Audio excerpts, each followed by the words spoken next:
Bonjour, je me présente, Détective UV. J'enquête sur les mauvais jeux. Ma mission est de trouver, jouer et documenter les pires jeux existants, qu'ils soient anciens ou bien récents. Asseyez-vous, je vous en prie, et parlons de la trilogie Pac-Man sur Atari 2600. Mais avant tout, un cours d'histoire s'impose. Les jeux vidéo font partie de la vie de tous les jours. Partout où vous allez, à la télévision, grâce aux publicités, ou encore Internet, les jeux vidéo font partie de notre vie à tous. Et dire que tout cela depuis un peu plus de 50 ans. Le tout premier jeu, mettons les guillemets, était Tennis for Two de 1958, une simulation de tennis pour 2 joueurs. Mais les jeux vidéo étaient exclusivement développés et démontrés en laboratoire pour montrer les progrès technologiques. Mais le grand public devra attendre, et attendre, et attendre. Ce n'est que 14 ans plus tard que le monde connaîtra Pong de 1972. Ce jeu fut un succès. Un tel succès qu'après 2 semaines, un problème technique dû au fait que la bande était tout simplement remplie de trop de pièces. De nombreux studios firent alors leur apparition. Les jeux vidéo de cette période profitent alors de l'événement du moment, à savoir la conquête spatiale. Nombre de jeux placent alors le joueur dans l'espace, contrôlant tout type de vaisseau, plus ou moins réaliste. Nous sommes en 1980. Le jeu vidéo fait encore plus parler lors de la sortie d'un jeu que vous connaissez même sans y avoir joué. Pac-Man change la perspective même du jeu vidéo. Jusque-là, les jeux étaient soit une simulation de sport, comme Pong, soit un jeu spatial. Mais avec Pac-Man, nous jouons un personnage à caractère humain. Il bouge de gauche à droite, mais aussi monte ou descend. Les vaisseaux ennemis ou extraterrestres laissent place à des fantômes. Pac-Man a réussi l'exploit de mélanger jeu simple à expliquer, mais dur à maîtriser. Pac-Man, soit le joueur, doit récupérer les petits points constituant le labyrinthe en évitant les fantômes. Si un fantôme touche Pac, le joueur perd une vie. Mais cependant, comme Popeye, Pac-Man peut manger ses grosses pastilles rondes pour ainsi manger les fantômes. Et pour éviter que le jeu soit choquant, les yeux des fantômes mangés retournent à leur case départ, soit le milieu du labyrinthe pour se refaire une santé. Le succès de Pac-Man est phénoménal. Il est le second jeu d'arcade avec le plus grand nombre de machines d'arcade vendues, avec le chiffre de 700 000, juste derrière Space Invader de 1978 avec ses 757 030 bornes d'arcade vendues. De nombreux développeurs voulaient alors prendre une part du gâteau. C'est alors qu'une quantité de jeux prit alors le concept Pac-Man, mais avec quelques changements, très souvent uniquement graphiques. Ainsi, Miss Pac-Man de 1981 et Pac-Man Junior de 1983, ces 2 jeux furent une des rares exceptions où Namco passa un accord avec Midway, l'éditeur des 2 jeux cités, pour les considérer comme suite officielle. Pac-Man fut aussi le premier personnage du jeu vidéo à avoir un dessin animé rien qu'à lui. En effet, de 1982 à 1983, sort la série Pac-Man. La série a eu 2 saisons avec un total de 44 épisodes. Elle fut réalisée par la société Hanna-Barbera Productions, que vous connaissez sûrement pour d'autres dessins animés comme Scooby-Doo, la première série Lucky Luke ou encore Les Pierres à Feu. Mais aujourd'hui, nous allons nous intéresser au portage de cette trilogie sur Atari 2600, en commençant par Pac-Man, sorti en mars 1982, soit 2 ans pour réaliser ce portage. Ok, c'est la douche froide. Ceci est Pac-Man selon la vision d'Atari, et le moins que l'on puisse dire est que cela est plutôt décevant, et même mauvais. Analysons ce qui ne va pas dans ce portage. Premier point, le level design est raté, mais genre vraiment. Le labyrinthe a été complètement modifié. Dans le jeu d'origine, il existe des passages sur les côtés gauche et droite, permettant de passer d'un côté à l'autre. Mais ici, elles sont positionnées verticalement, beaucoup moins pratique. En second, Pac-Man dispose désormais d'un œil, représenté par l'absence de pixels, ce qui est un détail mineur. Mais par contre, Pac-Man ne tourne plus vers le haut ou le bas quand on monte ou l'on descend. Donc on dispose d'un détail inutile, mais des animations plus importantes sont passées à la trappe. 3. Les fantômes. Oh là là, les fantômes. C'est un massacre total. Dans le jeu d'arcade, chaque fantôme avait un soin particulier, ayant un nom, une couleur et même une IA différente. En effet, chacun avait un pattern défini. Mais ici, le labyrinthe ayant changé, le comportement a dû être changé en conséquence. Ils sont de la même couleur. Cela rend pas les choses plus compliquées. Et surtout, ils clignotent de façon transparente, les rendant difficiles à voir arriver. Et si c'était seulement cela? Oh non. Si sur arcade, on reconnaît ce que l'on prend, comme une fraise, une cerise ou encore une orange, je vous mets au défi de me dire ce que c'est ceci. La musique d'introduction n'est pas la même, ni même une imitation. On sent que les développeurs n'en avaient aucune intention de donner la moindre ressemblance.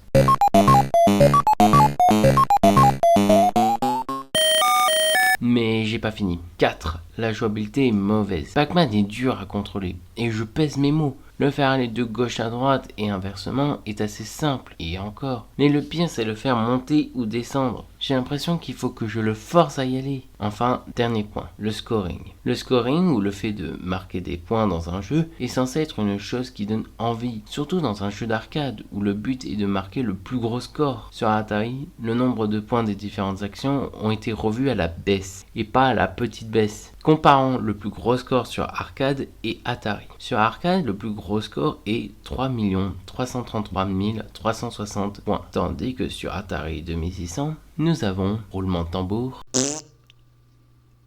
99 728 points. Vous vous fichez de moi, même pas 100 000 points. En définitive, Pac-Man sur Atari 2600 est un mauvais jeu, et un très mauvais portage d'un excellent jeu. En 2 ans, le jeu aurait pu avoir un excellent portage, ou à la limite un portage potable. Ce jeu ressemble à Pac-Man, mais n'y joue pas, c'est un piège. Fort heureusement, les 2 jeux suivants que l'on va parler sont bien mieux développés, et montrent encore une fois que le premier Pac-Man sur Atari était bien un portage bâclé, juste pour vendre des cartouches à des pauvres enfants qui pensaient passer un bon moment. Miss Pac-Man est la première suite non officielle de Pac-Man. Le jeu fut développé par une compagnie nommée General Computer. Le jeu à la base se nommait Crazy Otto, qui était alors un Pac-Man avec des jambes. Midway récupéra les droits de Crazy Otto et transforma le jeu en une suite non officielle à Pac-Man, nommée Miss Pac-Man. Comme je l'ai déjà dit, Namco leur donna l'autorisation d'être considéré comme une suite officielle. Pour finir, le jeu sortit en 1981. Le principe du jeu reste inchangé par rapport au jeu d'origine, mais des changements ont été faits pour pas nous ressortir la même soupe que l'année passée, à savoir le changement le plus simple à comprendre, à savoir qu'on ne joue plus un, mais une Pac-Man. Désormais, les fantômes n'ont désormais plus une IA propre à chacun, les rendant du coup imprévisibles, contrairement au premier jeu où si vous connaissez le jeu par cœur, vous pouvez gagner à tous les coups. Le fruit n'apparaît plus au centre du niveau, mais en endroit aléatoire et se déplace, le rendant plus dur à attraper. Mais le plus gros changement entre chaque niveau, c'est le labyrinthe. Le labyrinthe change parmi 4 niveaux différents au lieu d'un seul du jeu précédent. Le jeu marche moins bien que l'original, mais tout de même 125 000 machines d'arcade vendues et 1 an plus tard, soit la même année que le premier Pac-Man, sort alors Miss Pac-Man sur la même machine. Est-ce aussi une mauvaise adaptation ? Je suis surpris. Après le très mauvais moment passé sur le premier, j'y croyais pas, mais ils ont réussi à faire un portage à la quasi-perfection.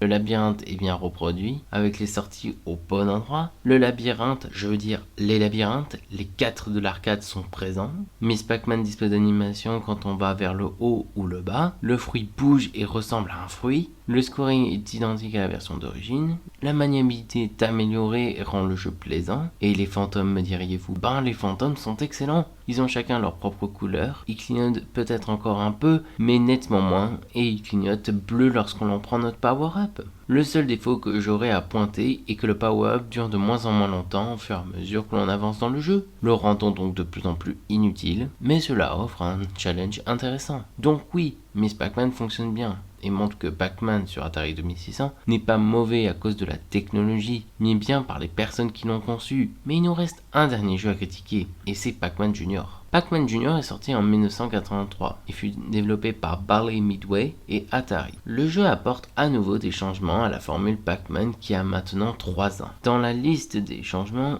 outre le personnage qui est désormais l'enfant de Pac et Miss Pac-Man, ne me demandez pas comment ils se reproduisent. Les niveaux sont désormais plus grands, genre 2 fois plus grands. Pour accommoder à cela, un scrolling est implémenté. Nous avons 7 niveaux avec lesquels jouer. Parmi eux, 5 disposent de plus de power-up que les 4 habituellement présents. Fini les passages sur les côtés des labyrinthes, le fruit fonctionne comme un mélange des 2 premiers jeux. À savoir que le fruit apparaît sous le point d'apparition des fantômes et se déplace dans le labyrinthe. Avant de parler de sa conversion, je soulignerai que si pour Pac-Man on peut trouver qu'il a rapporté en recettes brutes environ 13 milliards de dollars et que Miss Pac-Man a remporté environ 1,5 milliard de dollars, je ne trouve aucun chiffre pour ce Pac-Man Junior. Selon moi, il y a une explication simple. Les gens se sont lassés du gameplay de Pac-Man. Car si on compte les jeux dits officiels et les jeux non officiels, rien que officiellement, il s'agit du 3e Pac-Man en 3 ans. Et la formule, bien que légèrement changée, reste semblable. Et c'est pour cela que l'année suivante sortit alors Pac-Land, qui est un jeu de plateforme, changeant ainsi de type de jeu, permettant d'apporter un vent de fraîcheur, amplement mérité. Lançons le jeu. Le jeu est sorti en 1984, et je vais pas faire durer le suspense, c'est une adaptation très correcte. Ouais, je ne vais pas rentrer dans les détails. Donc si vous voulez une bonne adaptation, en voilà une de plus. Pour complémenter cette enquête sur les jeux Pac-Man sur Atari 2600, j'aimerais pointer quelques détails sur le premier Pac-Man, qui montre que même si les développeurs voulaient faire une bonne version, c'était pourri d'avant. Tom Fire, le programmateur, a utilisé, et je cite, une cartouche de 4 kilooctets pour son prix, qui était inférieur aux cartouches de 8 kilooctets. Et selon moi, c'est une idée stupide. Imaginez, vous négociez avec un studio pour avoir les droits de faire un portage d'un jeu